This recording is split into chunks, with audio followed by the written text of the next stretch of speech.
Good morning, students. Today we will start the next chapter in your moments. Till now we have completed your 4 chapter in Beehive and 4 poem.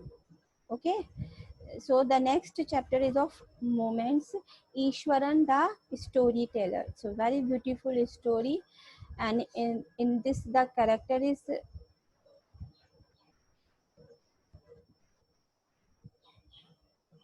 very good.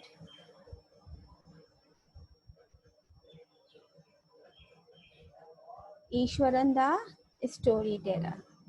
In it there is the character is Mahendra. Okay,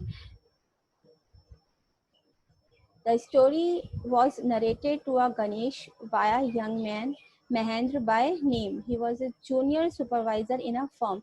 Who was Mahendra? A junior supervisor in a firm which offered on hire supervisor various types of construction sites. Means Mahendra की job क्या थी कि अब कि book work site पे जितनी भी activities हो रही हैं उन पर उन सबको सुपरवाइज करे, तो उसे एक प्लेस से दूसरे प्लेस पर जाना पड़ता था. Okay, from a coal mining area to a railway bridge construction site.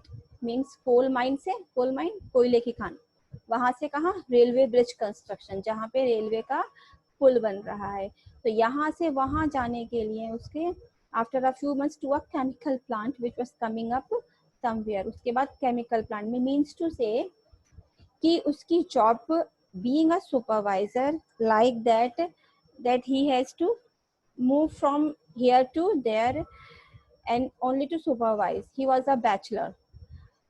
His needs was simple. उसकी जो आवश्यकताएं थी वो बहुत ही सिंपल थी and was able to adjust himself to all kinds of odd conditions. Odd conditions means अगर coal mine में जा रहा है, कोयले की खान में, तो वहाँ पर ना ही आपकी सुविधा के हिसाब से चीज़ें होंगी, ना ही आप अपनी सुविधा के हिसाब से चीज़ें बना सकते हो.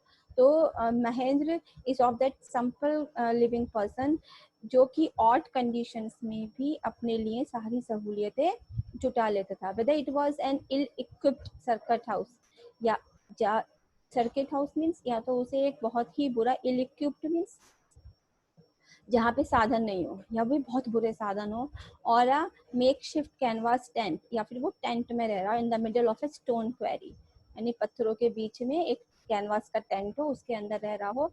But these odd things doesn't matter to him, but one asset he had was his cook. लेकिन वो एक सबसे ज्यादा जरूरी चीज हमेशा अपने साथ रखता था, that was his cook Eswaran. That's the name, your lesson name, the Eswaran the storyteller. कौन है ईश्वरन? The cook. किसका? महेंद्र का. महेंद्र कौन है? सुपरवाइजर. कैसा सुपरवाइजर? जो एक जगह से दूसरी जगह जाता रहता है, किस लिए? सुपरवाइज करने के लिए. और जगह कैसी भी हो वो उन सब में एडजस्ट कर लेता है. क्यों? क्योंकि वो अपने साथ अपना एक एसेट लेके जाता है जो है Eswaran. Okay, the cook was quite attached to Mahendra and followed him uncomplainingly wherever he was posted. जो सबसे बढ़िया क्वालिटी है ईश्वरन की वो क्या है कि वो बिना कोई शिकायत करे महेंद्र के साथ चला जाता है जहाँ कहीं भी वो पोस्टेड होता है. He cooked for Mahendra, washed his clothes, chatted away with his master at night. उसकी क्वालिटी केवल यही नहीं है कि वो कुक है. ओके, कुक तो करता ही करता है वो महेंद्र के लिए, except that he is a washerman. Okay, he is a friend for him. जब रात में वो दोनों खाना खा के बैठते हैं तो वो अपने बॉस के साथ में बातें करता है. He could weave out endless stories. The main specific quality of Iswaran is that weave out बुन सकता है, एंडलेस बिना एंड के रुके हुए, स्टोरीज. एंडलेस का मीन्स यहाँ पे यह है कि ऐसी स्टोरी नहीं जिसका एंड नहीं हो, स्टोरीज एक के बाद एक, एंड एंसीडोट्स ऑन वेरिड सब्जेक्ट्स. एक के बाद एक वो स्टोरीज बना सकता है, और ऐसी बना सकता है कि जैसे अभी हमारे सामने ही हो रही हो. Ishwaran also had an amazing capacity to produce vegetables and cooking ingredients. Means उसको केवल खाना अच्छे से पकाना या स्टोरीज अच्छे से बनाना नहीं आता था. वो जहाँ जाता था वहाँ पे वेजिटेबल्स और इवन कुकिंग इंग्रेडिएंट्स मीन्स जो मसाले होते हैं उनको भी वो उगा सकता था. Seemingly out of nowhere in the middle of a desolate landscape, desolate जहाँ कोई नहीं हो, with no shops visible for miles, जहाँ बहुत दूर दूर तक कोई शॉप्स नहीं दिख रही हो, he would miraculously conjure up the most delicious dishes made with fresh vegetable within an hour of arriving at the zinc street sheet shelter at the new workplace. Means किसी भी नई जगह पर जहाँ पर दूर दूर तक कोई दुकान नहीं दिख रही हो, कोई सुविधा का साधन नहीं हो, लेकिन वो 1 घंटे के अंदर अच्छी से अच्छी और डिलीशियस डिशेस बना सकता था अपनी कारीगरी से. Mahendra would be up early in the morning and leave for work for after breakfast. Mahendra जल्दी ही चला जाता था और अपना ब्रेकफास्ट करके carrying some prepared food with him, अपने साथ थोड़ा सा खाना तैयार करा हुआ ले आता था. Meanwhile Iswaran would tidy up the shed, wash the clothes and have a leisurely bath, pouring several buckets of water over his head, muttering a prayer all the while. जब महेंद्र चला जाता था तो ईश्वरन का मेन काम क्या था? कपड़े धोना, रूम को टाइडी करना और नहाना, अपने ऊपर खूब सारा पानी डालना और एक प्रेयर करना. Okay, it would be lunch time by then. After eating he would read for a while before dozing off. उसके बाद क्या करता था वो? खाना खाने के बाद में वो सो जाता था, थोड़ा सा पढ़ता था, फिर सो जाता था. The book was usually some popular Tamil thriller running to hundreds of pages. वो कौन सी बुक पढ़ता था? तमिल की, जिसमें पॉपुलर थ्रिलर्स होती थी, हंड्रेड्स ऑफ पेज की. Its imaginative descriptions and narrative flourishes would hold Eshwaran in thrill. उस तमिल बुक की स्टोरीज का थ्रिल ईश्वरन को अपने में बांधे रखता था. His own descriptions were greatly influenced by the Tamil authors that he read. और जो उसके descriptions होते थे, जो वो अपनी stories बनाता था, वो सारी stories उसके इन authors से provoke होती थी, means influenced होती थी. When he was narrating even the smallest of incidents, he would try to work in suspense and a surprise ending into the account. Means वो छोटी से छोटी घटना को इतना ज़्यादा बड़ा चढ़ा के नरेट करता था और उसे बिना एंडिंग के एंड कर देता था. For example, instead of saying that he had come across N uprooted tree on the highway, he would say with eyebrows suitably arched and hands held out in a dramatic gesture, the road was deserted and I was all alone. Suddenly I spotted something that looked like an enormous bushy beast lying sprawled across the road. I was half inclined to turn and go back, but as I came closer, I said it was a fallen tree. Okay, this description का क्या है कि वो simply ये नहीं कहता था कि कोई पेड़ रास्ते में पड़ा हुआ था. अगर वो कभी किसी ऐसी घटना को नरेट करेगा तो कैसे करेगा कि जब मैं जा रहा था तो मैंने देखता हूँ कि रोड डिस्टर्ब हुई है, मैं बिल्कुल अकेला हूँ, अचानक से एक चीज मैंने स्पॉट करी और वहां पे देखा कि वहां पे बहुत बड़ा सा कोई जानवर पड़ा हुआ है और पास जाके देखा तो वो क्या था कि ये गिरा हुआ पेड़ है. तो सिंपल थिंग को बहुत ज्यादा ब्राइटन अप करके कहता था, इतना ड्रामेटिक कि सामने वाले को लगा ट्री नहीं, वाकई में कोई हाथी पड़ा है. The place I come from, it's famous for timber. Ishwaran would begin. There is a richy wooden forest all around. The logs are hauled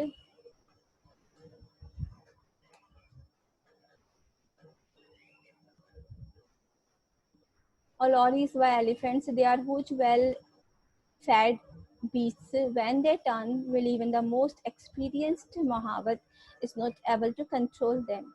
After this prologue, Ishwaran would launch into an elaborate anecdote involving an elephant. Okay.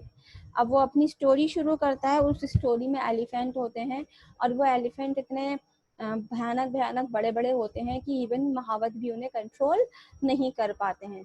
अब यहाँ से उसकी दूसरी story शुरू हो जाती है।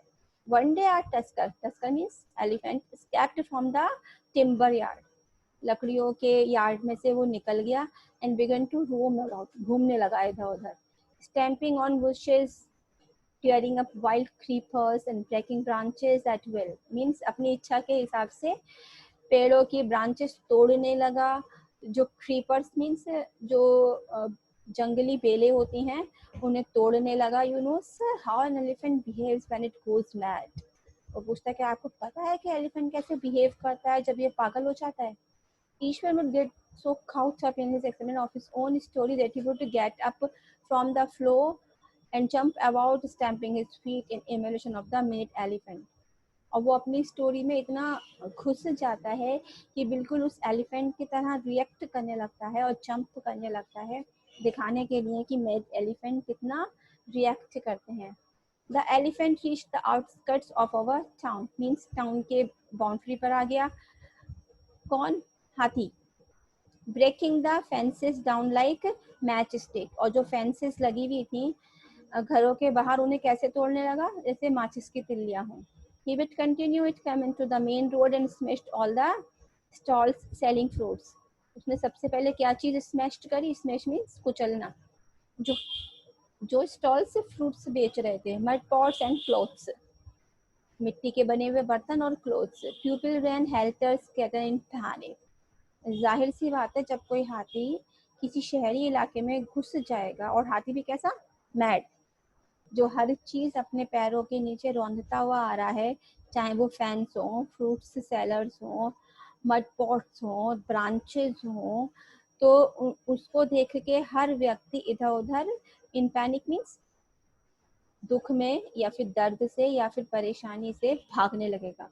The elephant now entered a school ground, कहाँ एंटर कर दिया उसने? The worst thing, it entered into a school ground where children were playing, breaking through the brick wall.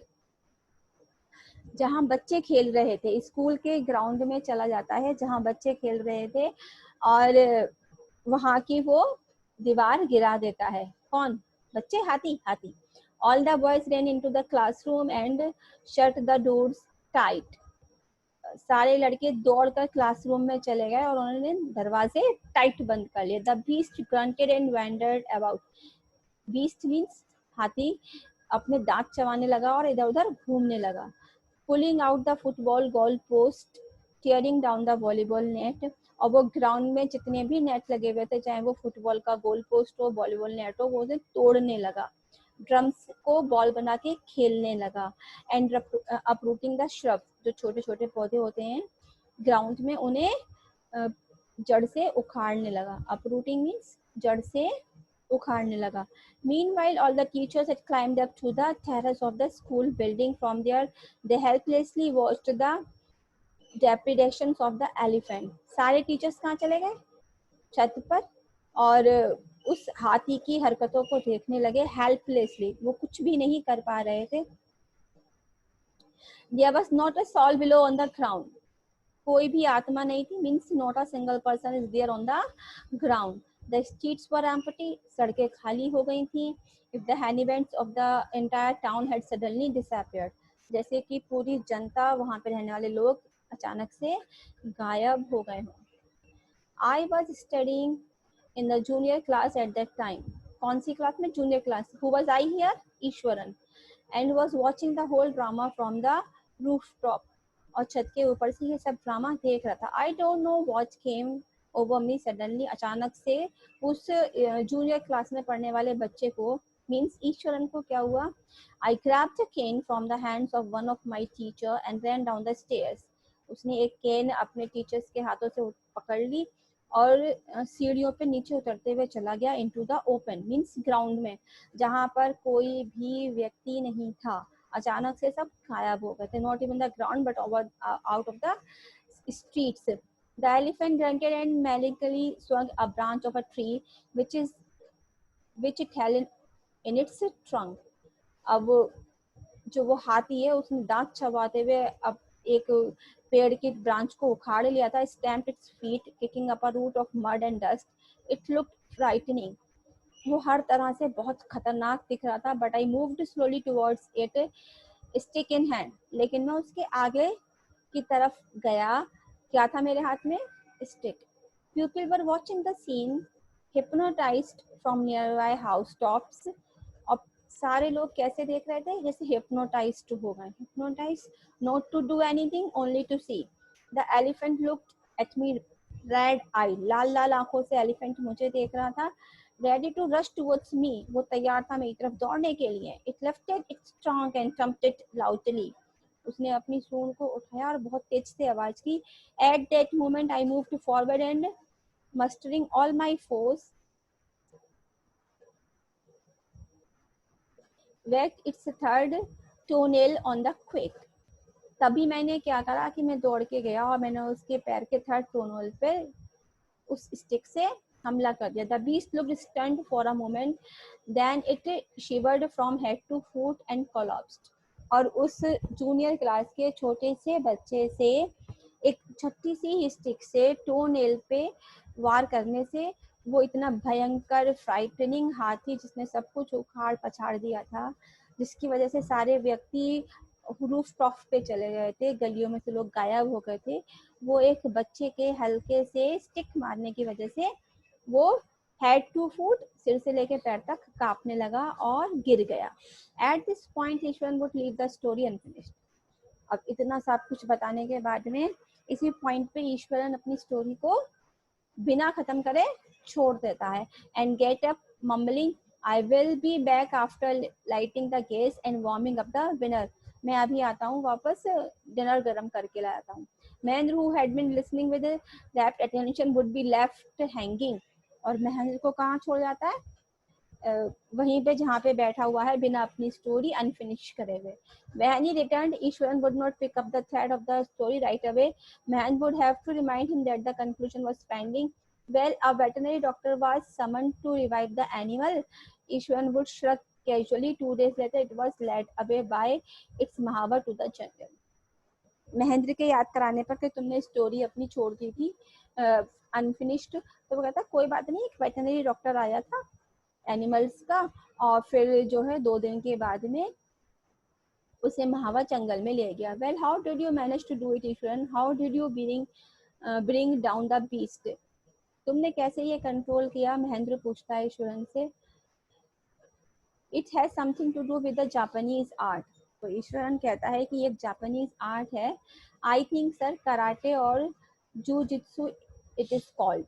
वो कहता है कि मेरे ख्याल से इसे कराटे या जुजुत्सु कहते हैं. I have read about it somewhere. It temporarily paralyses the nervous system you see. वो कहता है कि ये जापानीज आर्ट है जिसमें कि एक टेक्निक होती है जिससे कि हमारा नर्वस सिस्टम पैरालाइज हो जाता है. Not a day passed without Ishwaran recounting some story packed with adventure, horror and suspense. Means कोई दिन ऐसा नहीं जाता था जब ईश्वरन कोई भी स्टोरी जिसमें कि एडवेंचर, हॉरर और सस्पेंस ना हो ना सुनाता है. Whether the story was credible or not, चाहे वो स्टोरी विश्वास करने लायक हो या नहीं हो, महन enjoyed listening to it because of the inimitable way in which it was told. Mahendra इस स्टोरी को एंजॉय करता था क्योंकि ईश्वरन उसको इस तरीके से सुनाता था कि वो अपने आप को इसमें बांध लेता था. Eswaran seemed to more than make up for a absence of a TV in Mahen's living quarter. Eswaran उस कमी को पूरी करता था महेंद्र के लिए क्योंकि महेंद्र के कमरे में कोई भी टीवी नहीं था. तो he was a full way drama to Mahendra. One morning when Mahendra was having breakfast, Ishwaran asked, can I make something special for dinner tonight? After all, today is an auspicious day. According to tradition, we prepare various delicious delicacies to feed the spirits of our ancestors today, sir. Mahendra से ईश्वरन कहता है कि क्या आज मैं मिठाई में कुछ बना लूं? आज वो दिन है जब हम लोग अपनी जो स्पिरिट्स होती हैं, आत्माएं होती हैं, उनके लिए कुछ ना कुछ बनाते हैं. That night, Mahendra enjoyed the most delicious dinner. As usual, Eswaran ने बहुत अच्छा खाना बनाया and complimented Eswaran on his culinary skills, he seemed very pleased, but unexpectedly launched into a most garish account involving the supernatural. लेकिन जैसे ईश्वरन की आदत थी, उसने जब महेंद्र को बहुत अच्छा खाना खिला दिया और महेंद्र ने उसकी तारीफ भी करी उसकी culinary skills के लिए, तो बिना किसी एक्सपेक्टेशंस के ईश्वरन अपनी स्टोरी सुनाने लगता है. You know sir, this entire factory area we are occupying was once a burial ground जहाँ पे लाशें दफन करी जाती हैं. वो बताता है कि सर जिस एरिया में हम रह रहे हैं वो एरिया पहले ब्यूरियल ग्राउंड था, कब्रिस्तान था. He started Mahendra was jerked out of the pleasant reverie he had drifted into after the satisfying meal. अब महेंद्र बिल्कुल जड़ हो जाता है इतना अच्छा खाना खाने के बाद. जब वो ऐसी खबर सुनता है उसे समझ में नहीं आ रहा था कि वो क्या करे. I knew on the first day itself when I saw human school lying on the path. वो कहता है कि मैंने भी ना एक इंसान का स्कल देखा था पड़ा हुआ. Even now I came across a number of skulls and bones, Iswaran continued. अब ईश्वरन क्या कहता है, हाल मैं तो लगभग रोज से ही जानवरों की खालों के और उसके स्कल्स के पास से गुजरता हूँ रोज. He went on to narrate how he sometimes saw ghosts at night. अब आके क्या बताता है वो कि वो तो कभी कभी भूतों को भी देख लेता है रात में. I am not easily frightened by these things, sir. I am a brave fellow. रात में डिनर करने के बाद में ईश्वरन महेंद्र को बताता है कि इस एरिया में भूत हैं और जो ये एरिया है वो कब्रिस्तान था और उसने कई बार यहाँ पे आत्माओं को टहलते हुए देखा है. उसके बाद क्या कहता है, that he is a brave man, और वो इन चीजों से नहीं डरता है. But one horrible ghost of a woman which appears off and on to midnight during the full moon. लेकिन वो कहता है लेकिन एक डरावनी आत्मा जो एक औरत की है जो कभी कभी रात में दिख जाती है जब फुल मून होता है. Full moon means Purnima. Okay, when there was everywhere the light of the moon, it is an ugly creature with matted hair and a shriveled face like a skeleton holding a fortress in its arms. वो ऐसे होती है जैसे एक बहुत बुरी सी आत्मा अपने हाथ में एक राजदंड लिए हुए हो. Mahendra शिवर्ड at the description. इतने बुरी तरीके से डिस्क्रिप्शन करने पे महेंद्र डर जाता है और इंटरप्टेड रादर शार्पली, और बहुत तेजी से उसे बीच में रोक देता है. You are crazy Iswaran, there are no such things as ghost और स्पिरिट्स. जब हम किसी को ऐसे बीच में टोकते हैं इट मीन्स क्या होता है कि हम डर रहे हैं. और वो उसको कहता है ईश्वरन तुम क्रेजी हो, ऐसी कोई चीज नहीं होती है. फिगमेंट ऑफ योर इमेजिनेशन, ये केवल हमारी इमेजिनेशन है. Get your digestive system examined and may be your head as well, you are talking nonsense. वो कहता है कि अपने सिर का और अपने डाइजेस्टिव सिस्टम का इलाज कराओ, ऐसी कोई चीजें नहीं होती हैं. Left the room and retired for the night expecting Eswaran to sulk for a couple of days, but the next morning he was surprised to find the cook as cheerful, as talkative as ever. अब वो सोचता है कि अगले कुछ दिनों के लिए ईश्वरन चुप हो जाएगा, लेकिन ईश्वरन एज यूजुअल अगले दिन ऐसे ही चीयरफुल है with lots of excitement. From that day on, Mahendra for his brave talk went to bed with a certain unease. लेकिन उस दिन से महेंद्र में क्या चेंज होता है, वो रोज रात को बड़ा परेशान सा हो जाता है. Every night he peered into the darkness. Peered means darkness में देखना. Outside through the window next to his bed, अपने बिस्तर से वो बाहर देखने की कोशिश करता है. Trying to make sure that there was no movement of dark shapes in the vicinity. कोशिश करता है कि अंधेरे में कोई भी आत्मा इधर उधर ना टहल रही हो. But he could only see a sea of darkness with the twinkling lights of the factory miles away. लेकिन उसको दूर दूर तक क्या दिखता है, केवल डार्कनेस जहाँ पे टिमटिमाती हुई लाइट्स है फैक्ट्री की दूर तक. He had always liked to admire the milk white landscape on full moon nights. उसे हमेशा अच्छा लगता था full moon nights को देखना. But after hearing Ishwan's story of the female ghost, he avoided looking out of his window altogether when the moon was full. लेकिन उस दिन के बाद से वो फुल मून नाइट को देखने के लिए अवॉइड करने लगा जब से ईश्वरन ने उसे वो गंदी सी लेडी के बारे में बताया था. One night Mahendra was woken up from his sleep by a low moan. Low मोन मीन्स किसी के रोने की बहुत धीरे धीरे से आवाज आ रही थी close to his window. At first he put it down to a cat prowling around for mice. पहली बार तो उसे ऐसा लगा जैसे कोई बिल्ली होती है ना, वो किसी चूहे को खा रही हो, तो उसकी आवाज है. But the sound was too guttural for a cat. He resisted the curiosity to look out lest he should behold a sight which would stop his heart. उसे डर भी लग रहा था और साथ साथ ये भी लग रहा था कि कहीं कुछ और नहा हो. But the wailing became louder and less feline. लेकिन वो जो रोने की आवाज है वो तेज होती चली गई और लगती चली गई कि जैसे कोई लेडी रो रही है. He would not resist the temptation anymore. अब वो अपने आप को नहीं रोक पाया. मीन्स एक किसी लेडी के रोने की आवाज उसके खिड़की के नीचे से आ रही थी, जो थोड़ी थोड़ी सी देर में तेज होती चली गई. तो वो अपने आप को रोक नहीं पाया देखने से कि बाहर क्या है. They are not lowering himself to the level of the window, still he looked at the white sheet of moonlight outside. There he, not too far, broke into a cold sweat and fell back on the pillow. वो देख ही नहीं पाया और अपने बिस्तर पर late गया. Panting as he gradually recovered from the ghastly experience, he began to reason with himself and finally concluded that it must have been some sort of auto suggestion, some trick that his subconscious had played on him. उसने अपने आप को यही समझाया कि ये उसके subconscious mind का है कि उसके बिस्तर के पास खिड़की के नीचे कोई लेडी रो रही है. By the time he had got up in the morning, had a bath and come out to have his breakfast, the horror of the previous night had faded from his memory. वो रात का जो जितना भी डर था वो उसकी मेमोरी से निकल गया. Ishwaran greeted him at the door with his lunch packet and his bag. Just as Mahendra was stepping out, Ishwaran grinned and said, अब ईश्वरन ने उसे उसका नाश्ता दिया और उसका लंच पैक भी दिया. और जैसे ही महेंद्र बाहर जाने वाला था, ईश्वरन कहता है, sir remember the other day when I was telling you about the female ghost with the poets in its arms, you were so angry with me for imagining things, well you saw her yourself last night. वो क्या कहता है कि sir जब मैंने आपको उस lady के बारे में बताया था तो आप मुझे डांट रहे थे और गुस्सा हो रहे थे मेरे ऊपर, लेकिन आपने कल उस लेडी को अपने आप देख लिया. I came running hearing the sound of moaning that was coming from your room. मैं दौड़ता हुआ आया था उस साउंड को सुन के आपके रूम की तरफ. A chill went down Mahendra spine. Spine means रीढ़ की हड्डी. चिल मीन्स एक ठंडी लहर दौड़ गई. ठंडी लहर मीन्स डर की वजह से वो पूरा कांप गया. कौन? महेंद्र. क्यों?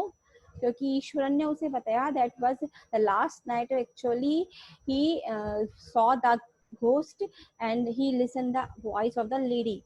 He hurried away to his office and handed in his papers, resolving to leave the haunted place the very next day. और वो ईश्वरन की ये बात सुनते ही कि कल रात वो गोस्ट रो रही थी, उसने उसी समय ये रिजॉल्विंग मीन्स प्रण ले लिया कि मैं ये वाला खतरनाक प्लेस उसी दिन छोड़ दूंगा. That's the terror of Iswaran, the story teller who forced Mahendra to leave the place. किस तरीके के महेंद्र को प्लेस छोड़ने पे मजबूर कर दिया?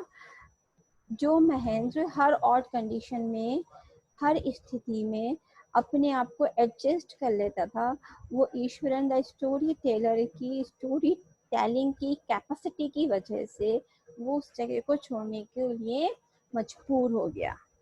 That was the specific quality of Ishwaran, and that's the all in this chapter, students. If you are having any problem, just say to me. Okay,